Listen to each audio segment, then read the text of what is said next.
In our last video, we taught you how to teach your dog to ignore distractions and use the leave it command. But what we heard from you is that one of your toughest distractions is other dogs. And you can see little Final behind me is no exception. In today's video, we're going to teach you how to teach your dog to ignore distractions. I'm Ken Steep. I'm Steve Walsh. And this is Happy Go Lucky Final. Leave it. Welcome back to McCann Dogs.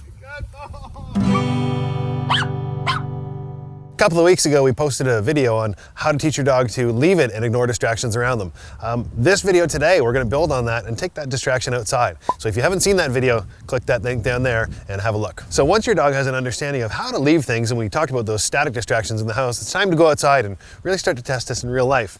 Now, like anything else, it's my job to help my dog be successful. I've done the foundation work and taught him what leave it means in certain situations, but out here, now I need to be really conscious of how close I'm getting to those distractions to help him make those same great choices. Now, when you come out in the real world, of course, distractions can come from anywhere. It's pretty hard to control some of the things, but one of the things that we can really control is our distance from them. One of the biggest distractions for most dogs is other dogs, and most of our dogs say, oh my gosh, there's a friend, I should go run and play with that dog. I will tell you that that's one of the first things that I teach my dog to leave. Now, when I do that, I want to, again, make sure that I'm setting my dog up for success. I'm not going to walk up to another dog and expect my young dog to be able to leave that right away.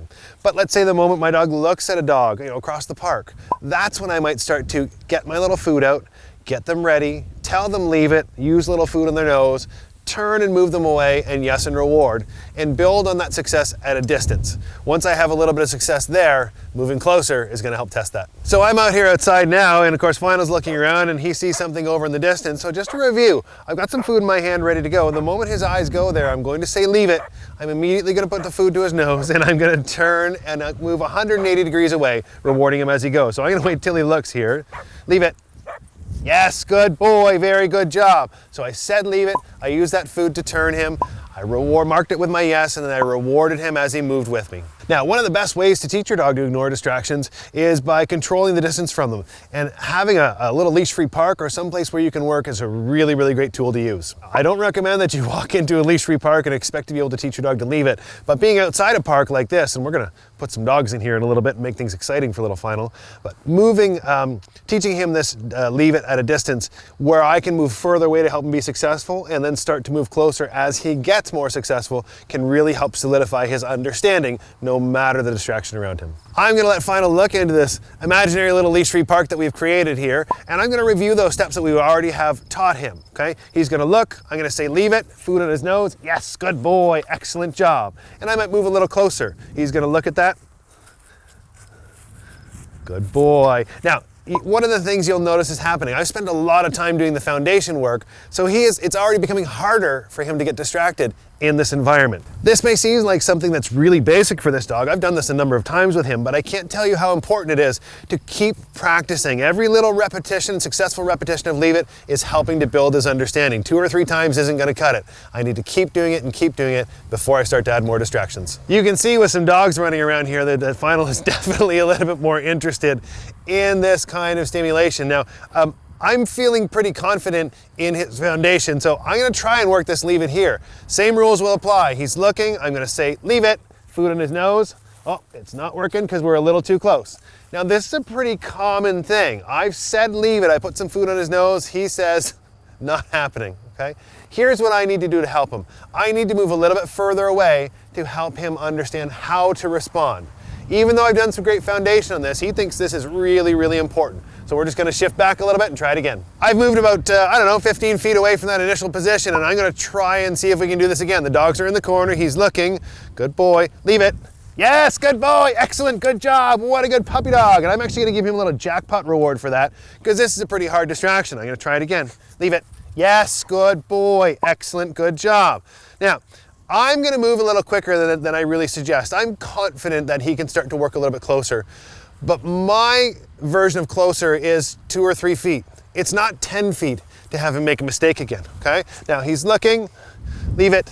Yes, good boy, a little bit closer. Leave it. Yes, good boy, excellent job, very nice. And maybe 1 step closer again. Leave it. Yes, good boy, excellent. You'll notice I'm building in little steps to help him be right over and over and over again. Finals had some really good successful repetitions of understanding leave it with a little bit of food lure, so I'm gonna give him a little test. Just like in that video we did a couple weeks ago, I'm gonna say leave it and see what happens. Now, if he responds, I'm gonna say yes, move away and throw a party. If he doesn't, no big deal. I'm gonna repeat that leave it, add a few bumps on the leash and encourage him to move away and really still let him know he's doing a great job.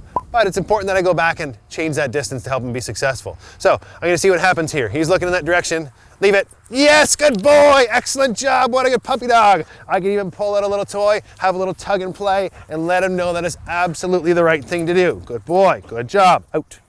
Good out. Now I'm gonna move a little closer and see if we can just kind of push his understanding a little bit here. Okay. Now I'm gonna move. Leave it. Yes, good boy. Excellent. I will tell you, I'm pretty surprised by that. Given his interest in these other dogs, for him to respond that quickly is something I really want to sort of celebrate with him, okay? Now, I'm going to try and move a little closer, and we're just going to keep pushing and see how, where his little threshold is for this. So we'll go a little closer. Leave it. Yes, good boy. Excellent. Good job. Very nice. Good. Let's go, bud. Let's go. Leave it. Yes, good boy. Hooray. Excellent job. We'll try one more, a little closer here. Leave it, leave it. I got you.